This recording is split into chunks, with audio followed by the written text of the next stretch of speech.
새만금 잼버리 파행 사태로 다시금 지방의회에 대한 자정과 자성 노력에 대한 요구의 목소리가 커지고 있습니다. 제도입 30주년을 앞둔 지방자치제도가 앞으로 나아가야 할 길에 대해 알아봅니다. 급증하는 무차별 흉악범죄의 원인과 대책 마련이 필수라는 국민적 인식이 커지고 있는 가운데 일본의 강력범죄의 특징은 어떤지 일본 법무성의 연구자료를 살펴봤습니다.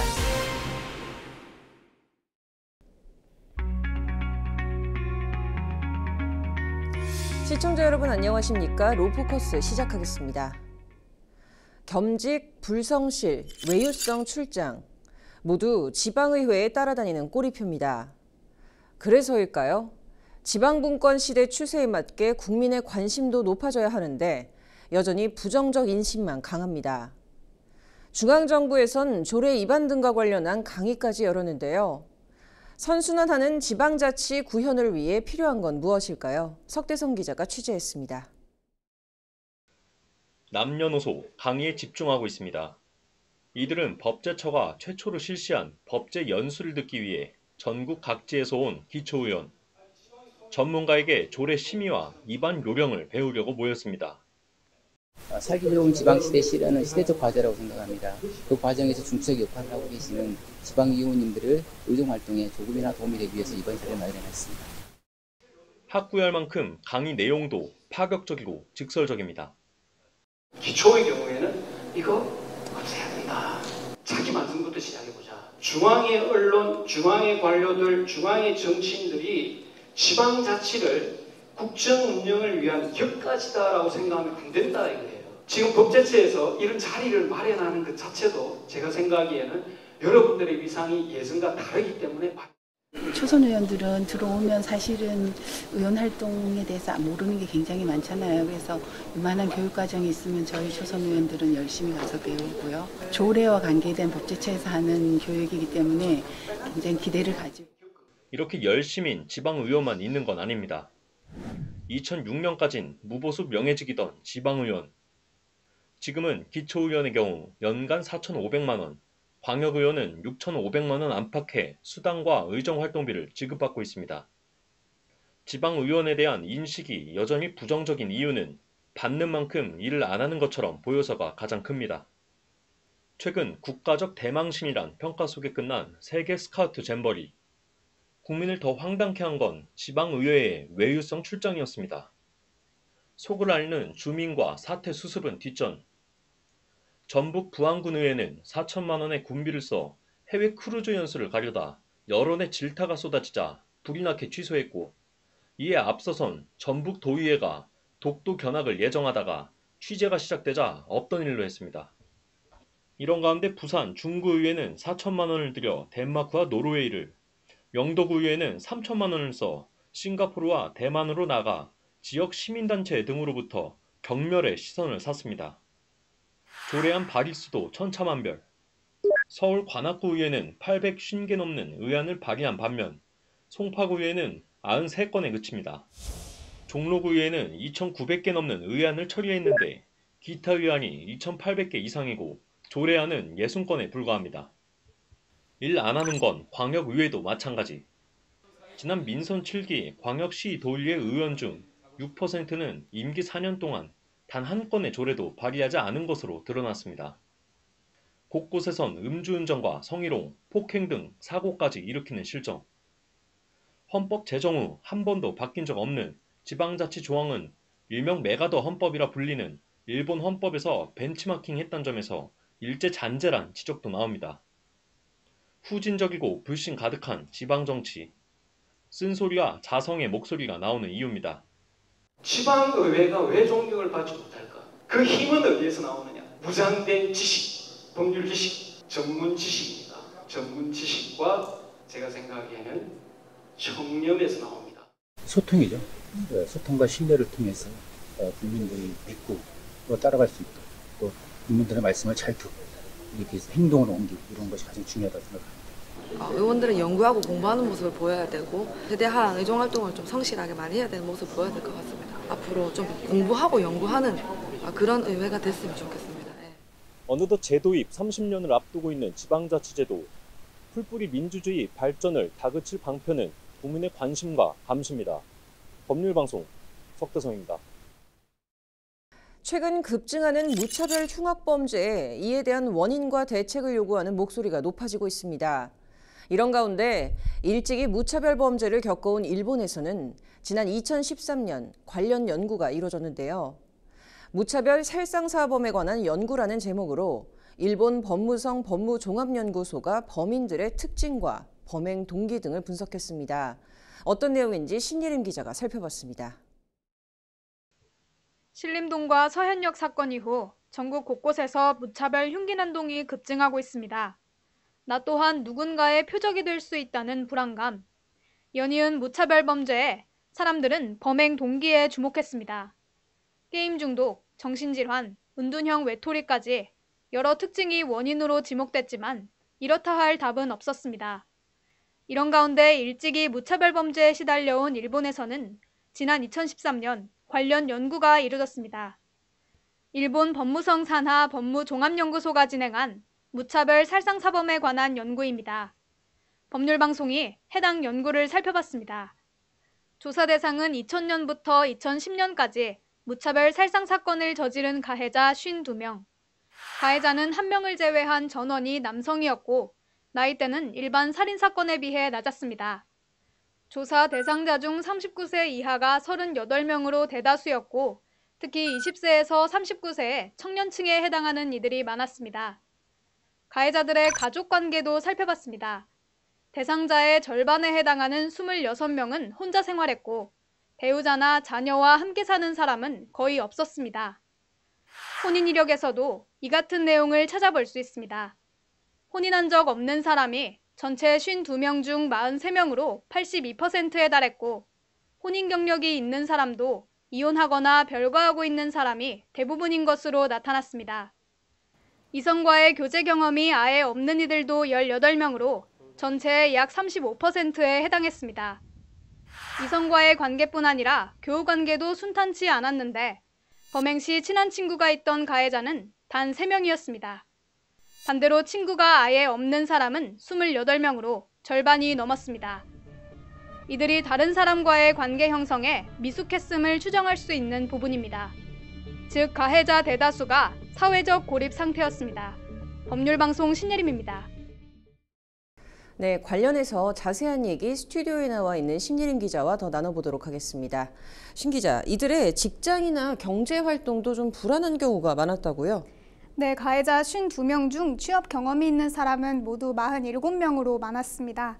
그렇지만 범행 전 1년 내에서는 이 수가 25명으로 줄었고 범행 시 직장에 있던 이들은 10명에 그쳤습니다. 직장인이더라도 대부분이 아르바이트 등 비정규직에 종사하고 있었고 범행 시 수입이 전혀 없었던 사람도 31명으로 조사됐습니다. 네, 그렇다면 범행 동기에는 어떤 것들이 있었나요? 네, 해당 연구에서는 범행 동기를 유형별로 구분했는데요. 자기 처지에 대한 불만, 특정인에 대한 불만, 자살 사형 소망, 형무소로의 도피, 살인의 흥미 욕구 등 5가지 유형이었습니다. 결과에 따르면 자기 처지에 대한 불만으로 범행을 저지른 이들이 22명으로 가장 많았고 특정인에 대한 불만, 형무소로의 도피가 뒤를 이었습니다. 네, 이들의 심리 상태가 어땠는지도 좀 궁금한데요. 네, 심리 상태 역시 불안정한 경우가 많았는데요. 범행 시 초조함, 우울감, 불면 등 정신적 불안 상태에 있었던 자가 35명으로 전체의 67.3%에 달하는 것으로 나타났습니다. 종합적으로 분석했을 때 가해자들은 한창 사회활동이 활발한 나이임에도 교우, 이성, 가족관계가 열악해 사회적으로 고립돼 있는 경우가 많았으며 경제활동도 적었습니다. 여기서 공통되는 키워드는 사회적 고립과 경제적 빈곤입니다. 일각에서는 이 같은 가해자들의 특징이 드러날 때마다 무차별 범죄를 정신질환 범죄, 게임 중독 범죄, 은둔형 외톨이 범죄라고 부르고 있습니다. 그러나 전문가는 개인이 가진 특징이나 배경을 범죄의 원인으로 특정하는 것은 자칫 잠재적 범죄자라는 사회적 낙인을 씌울 수 있어 위험하다고 말했는데요. 직접 들어보시겠습니다. 게임이 그 범죄의 하나의 원인은 될 수 있어도 게임이 범죄의 원인이라고 단정짓기는 어렵고 은둔형 외톨이가 또 이 범죄의 모든 정황이 된다 이렇게 맞출 수도 없는 거죠. 결론적으로 한 측은 맞지만 다른 한 측에서 이게 범죄의 원인이라고 단정짓는 것은 무리가 있다. 또 일본의 경우처럼 우리나라도 가해자들을 대상으로 한 전수조사가 필요하다고 덧붙였는데요. 관련 인터뷰 듣고 오시겠습니다. 우리나라도 이러한 분석이 필요한 거죠. 일본이 그렇다고 해서 우리나라가 그렇다고 단정 지을 수도 없는 일이고, 불특정 다수의 시민을 대상으로 무차별적인 흉악범죄가 일어나는 그 범죄자들에 대한 구체적이고 세밀한 조사가 안 되어 있잖아요. 그게 전수 분석이 돼서 우리나라도 그 범죄 원인이 이렇다라고 퍼센테이지가 나오면 과연 우리가 무엇을 해야 할지를 고민해야 되는 거죠. 네, 무엇보다 중요한 것은 이 흉악범죄로 인한 무고한 피해자가 더 이상 나오지 않도록 하는 것인 만큼 명확한 좀 원인을 찾아서 그에 맞는 대책을 마련하는 게 필요해 보입니다. 이번 주 여기까지 듣도록 하겠습니다.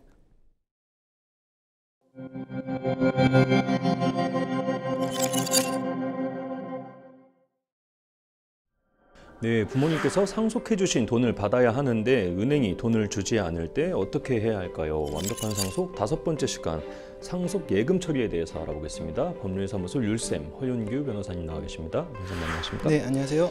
네, 먼저 변호사님, 그 상속 재산 중에서는 이제 부동산 같은 이 고정 자산도 있지만은 상속 예금이나 보험금, 각종 금전 채권 같은 것도 있어요. 네. 그 현금성 자산 처리 관련해서도 이제 좀 분쟁이 많을 것 같은데, 네. 그 일단 예금이라도 이제 분배 방법에 대해서는 이제 큰 차이가 없을 것 같아요. 그렇습니다. 예. 그 상속인이 여러 명이면 이 상속 분대로 이렇게 뭐 지급하면 되는 거 아닌가요? 예, 그렇습니다. 그 은행 예금은 일단 뭐 현금성 자산이라고 하지만은 사실 현금 그 자체는 아니고 네.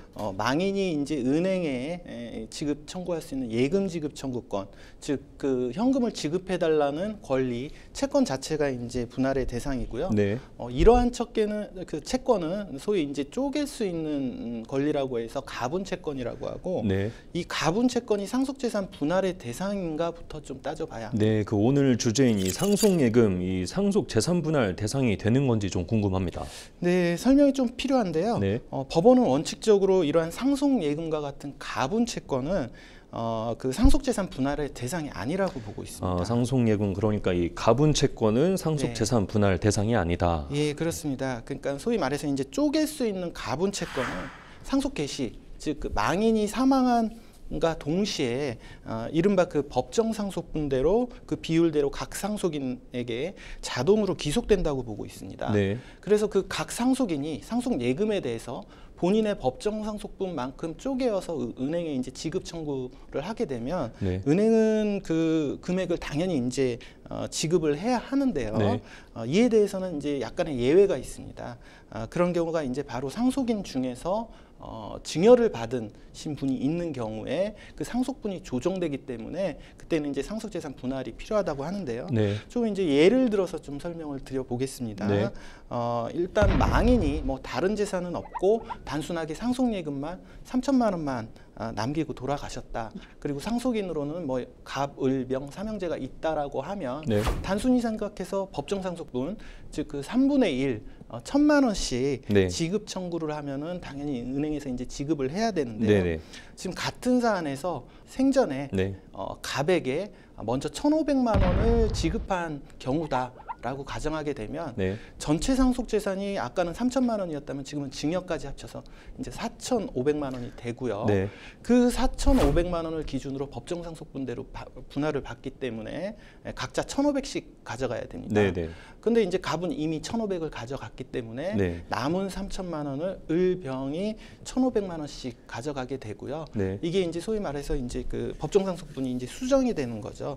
그래서 이러한 경우에는 남은 상속재산 3천만 원을 갑을 제외한 을병이 네. 1,500만 원씩 나눠 갖는 상속재산 분할 절차를 별도로 거쳐야 되는 거죠. 네. 이 모든 상속인이 협조해야 이제 인감과 증명서를 또 첨부할 수 있을 텐데요. 네네. 은행 실무상 예금을 뭐 지급받지 못할 때 이럴 때는 좀 어떻게 해야 할까요? 예, 그렇습니다. 뭐 그 모든 상속인의 동의를 요구하기 때문에 모든 상속인이 협조가 잘 돼서 예금을 청구할 수 있으면 좋지만 네. 경우에 따라서는 동의를 받고 싶어도 상속인이 이제 연락 두절이 되거나 네. 뭐 해외 이주 등 여러 가지 사유가 있을 수 네. 있겠죠. 그런 경우에 물리적으로 동의를 받지 못하게 되면 이런 경우에는 결국은 그 법원의 힘을 빌려서 네. 소송을 통해 이제 지급받을 수밖에 없게 되겠죠. 네. 그래서 이런 경우에는 기본적으로는 뭐 다이렉트로 은행을 상대로 예금 지급 청구 소송을 제기하는 방법을 먼저 고려할 수 있는데요. 네. 이렇게 이제 은행을 상대로 직접 예금 지급 청구를 하게 되면 은행은 다른 상속인들의 특별 수익을 알 수 없다. 네. 내지는 뭐 다른 유언이 있을 수 있다. 또는 또 별도의 협의가 있을 수 있다. 이런 항변을 하고요. 그래서 다른 상속인들에 대해서 이제 소송고지라는 그 소송 절차를 하는 경우가 많습니다. 네, 그 소송고지는 이제 다른 상속인들이 이제 동의를 하는지 이제 법원에다 좀 묻는 거를 네. 말하는 거고, 이제 근데 다른 상속인들이 이제 반대하거나 방금 말씀하신 것처럼 네. 뭐 물어볼 수 없는 상황이 있다면 어떻게 되는지 좀 궁금합니다. 그렇습니다. 이제 결국은 예금 지급 소송을 했는데 소송고지를 했고 실제로 다른 상속인이 뭐 이의를 제기했다. 라고 한다면 그 예금 지급 소송으로 최종적으로 해결할 수가 없고요. 네. 결국은 상속인들 간 분쟁이 해결이 돼야 되는 문제가 있기 때문에 네네. 그 경우에는 또 별도로 상속인 간의 상속재산 분할 심판을 통해서 그 구체적인 상속분을 확정하는 그 별도의 또 소송 절차가 필요할 수밖에 없습니다. 네, 그 법조계에서 이 상속 분야는 이제 워낙 복잡하기 때문에 이 변호사님들 중에서도 유능하신 분이 아니면 뭐 쉽게 다룰 수 없다, 이런 통설이 있습니다. 완벽한 상속에서 또 많은 정보 얻으시고 궁금한 점은 또 문의해 주시거나 변호사님께 또 여쭤보면은 좀 좋을 것 같습니다. 지금까지 법률사무소 율쌤 허윤규 변호사님과 상속 예금에 대해 짚어봤습니다. 변호사님 감사합니다.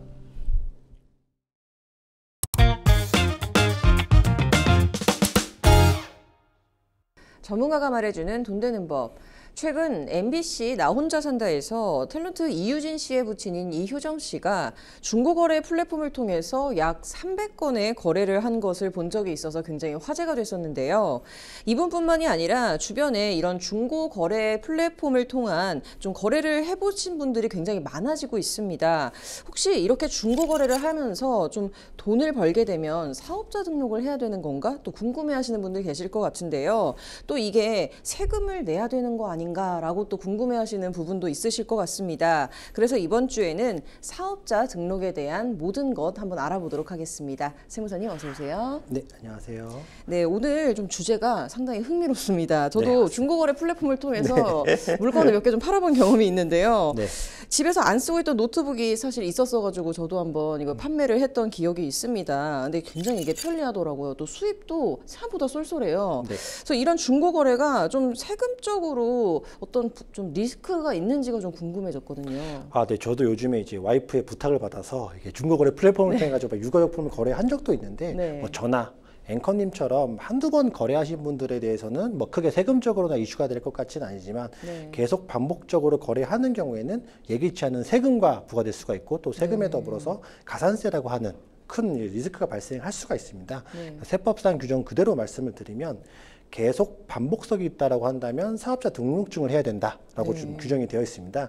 이와 비슷한 사례가 좀 몇 가지가 있었는데요. 예전을 기억해 보시면 그 인플루언서들이 공동구매나 광고 수입이 처음 생겼을 때는 처음에 그냥 편하게 이제 세금에 대해서 따로 고지 않고 있다가 세무서에서 아 이건 계속 반복성이 있다라고 판단해서 세금을 고지한 사례도 있고, 그래서 이제 중고거래 플랫폼을 이용하신 분들도 중고 물품의 거래가 계속 반복적으로 이제 발생한다라고 한다면 이 부분에 대해서 꼭 유의하고 체크를 한번 해보셔야 됩니다. 네, 이거는 전혀 몰랐던 사실인데요. 결국에는 이게 중고거래도 계속적으로 반복성이 있다면 세금을 낼 수도 있다라는 말씀이신 것 같은데, 이게 조금 더 반복적, 이게 어떤 의미인지 좀 구체적으로 설명을 좀 부탁드릴게요. 아, 네. 이게 바로 세법이 많은 분들이 좀 어려워하는 이유고 저희 같은 세무 전문가들도 좀 어려운 부분입니다.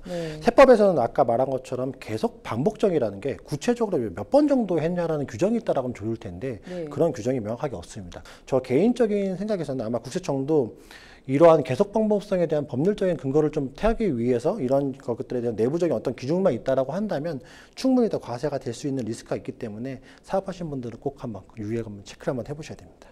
그렇다면 이 중고거래의 경우에도 만약 사업자 등록을 하고 싶다 하면 뭐 집으로 해도 되는 건가요? 네, 집 주소로 충분히 하실 수 있습니다. 아, 네. 소유한 집에서만 뭐 사업장 주소지를 꼭 정할 수 있는 건 아니었네요. 자, 그렇다면 사업자 유형에 이제 간이 과세자와 또 일반 과세자가 있다고 하던데 이 둘 중에서는 어떤 게 유리할까요? 네, 그 뭐 유리하거나 불리하게 상황에 따라서 원래 절대적인 것들은 기준보다는 납세자의 상황에 따라서 좀 다르실 수가 있거든요. 그래서 어떤 분들은 간이과세자가 유리하고 또 어떤 분들은 일반 과세자가 유리한 경우가 있습니다.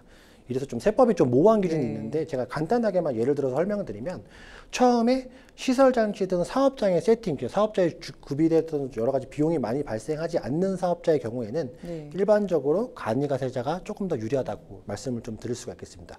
그래서 내가 그럼 나는 간이가세자 유리한 거니까 나는 간이가세자를 무조건 신청할 수 있다라고 해서 사무소에서 꼭 간이가세자 사업자가 나오는 건 아닙니다. 예를 들어서 간이가세자의 경우는 소규모 사업자를 위한 혜택이라서 일정 요건을 충족한 경우에만 선택적으로 하실 수가 있다라고 설명드릴 수가 있거든요.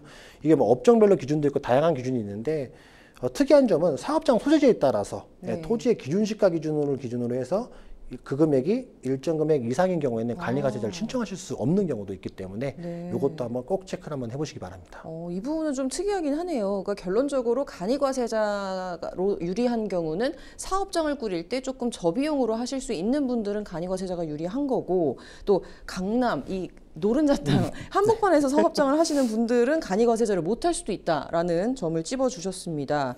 자, 요새는 다양한 업종을 좀 같이 하는 경우가 굉장히 많은데요. 업종 같은 것도 좀 뭐 유리하거나 불리하거나 이런 게 있나요? 네, 그 업종에 대해서 유리하다 불리하다보다는 실제로 이제 하시는 업종을 선택하셔서 사업자 등록증 하시라고 저희가 말씀드리고, 세금을 줄인다고 하셔가지고 도소매 하시는 분이 제조업 사업자 등록증을 내실 수가 없으신 거잖아요. 그래서 사업을 하시는 분들은 세금을 조금 줄이고자 본인이 마음에 들고 있는 업종을 선택하실 수 있지 않느냐라고 오해하시는 분도 있는데 실제로는 그렇지 않고요. 그래서 예를 들면 코로나 때는 예전에는 업종에 따라서 예를 들면 뭐 기준 보조금을 주는 경우가 있고 안 주는 경우가 있어서 업종 코드가 굉장히 중요했거든요. 그렇지만 제가 말씀드린 것처럼 실제 사업을 하고 있는 것에 맞춰서 업종을 선택을 하셔야 된다라고 했는데, 제가 표현을 이제 업종 코드라고 표현을 한 것처럼 사업자 등록증 상에서는 업종이나 업태가 다 한글로 표시되지만 실제적으로 모든 업무는 이제 한국표준산업분리표에 명시된 업종 코드를 기준으로 구분이 됩니다. 예를 들어서 저희가 이름이라는 것들을 편하게 쓰지만 모든 업무에서는 주민번호를 기준으로 저희가 다 트래킹이 되잖아요. 그런 것처럼 업종에 관한 것들도 우리가 한글로 써서 예를 들면 제조업 이렇게 보다는 제조업 업종 코드별로 구분된다라고 생각을 해주시면 되고, 여러분들도 한 번쯤은 나의 업종 코드가 어떤 건지를 꼭 한번 체크를 한번 해보시기 바랍니다. 제가 오늘 주제가 너무 흥미롭다 보니까 자꾸 대본에 없는 질문들이 막 하고 싶은데요.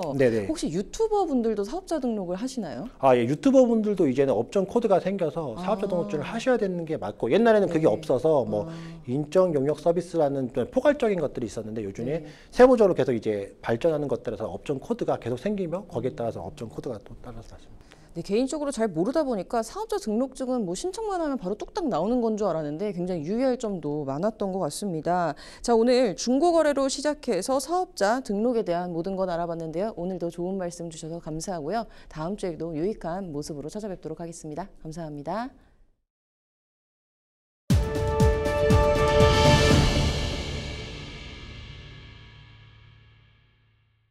법제처 주요 입법 예고입니다. 모든 주주가 온라인으로 출석하는 완전 전자주주총회와 오프라인이라 온라인 출석을 선택할 수 있는 병행전자 주주총회 개최, 이를 통한 의결권 행사를 허용하는 상법 개정안이 입법 예고 중입니다. 제도는 내년부터 전면 도입될 예정인데 개인 투자자 의견 개진이 쉬워질 거란 평가입니다. 재산 등록 대상자인 4급 이상 공직자는 12월부터 기존 재산 외에도 가상자산 종류와 가액을 등록해야 합니다. 재산 신고 대상자는 현재까지 약 29만 명입니다.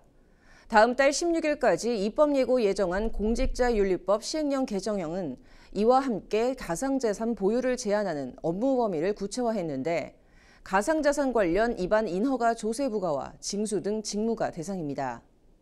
기획재정부와 금융위원회 등 26개 기관에서 가상자산 보유 제한 규정이 적용될 전망입니다. 이번 주 로포커스 여기까지입니다. 시청해주셔서 고맙습니다.